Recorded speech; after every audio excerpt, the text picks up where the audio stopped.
Ada informasi dari warga Palestina di jalur Gaza yang khawatir atas kembalinya serangan udara yang dilakukan Israel pada Selasa pagi. Serangan mendadak itu menghancurkan periode tenang selama bulan Ramadan dan membuat gencatan senjata berakhir. Israel melancarkan serangan besar-besaran ke Gaza dan menewaskan ratusan orang setelah melancarkan serangan udara secara tiba-tiba. Serangan ini meningkatkan prospek kembalinya pertempuran secara penuh dalam perang selama 17 bulan yang menewaskan puluhan ribu warga Palestina dan menyebabkan kerusakan luas di seluruh Gaza. Militer Israel memerintahkan warga Palestina untuk mengungsi di Gaza Timur, termasuk sebagian besar kota utara Beit Hanun, yang mengindikasikan bahwa Israel akan segera melancarkan operasi darat baru.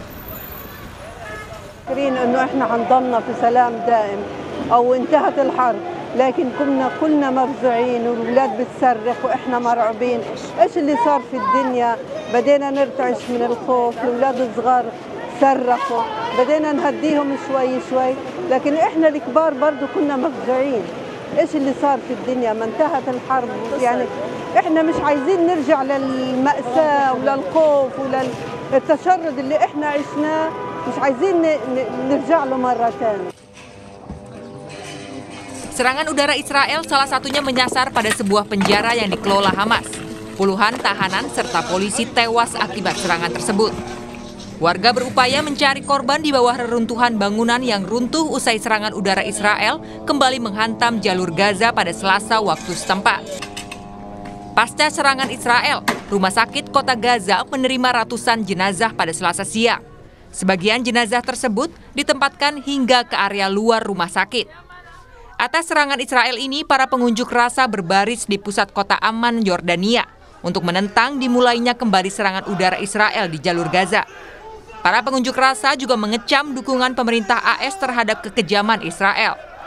Warga meneriakkan keadilan, dan yang dilakukan Israel merupakan kejahatan perang, termasuk Donald Trump yang harus ikut diadili di pengadilan dunia. Para pengunjuk rasa juga meminta pemerintah Yordania untuk mendukung perlawanan Palestina dan membatalkan perjanjian damai dengan Israel.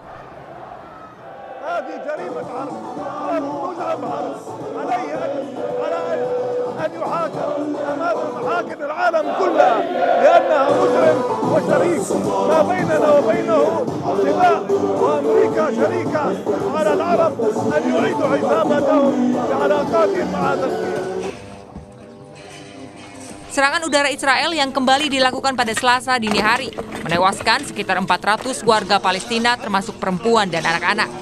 Serangan mendadak itu menghancurkan gencatan senjata yang berlaku sejak Januari dan mengancam akan sepenuhnya memicu perang kembali.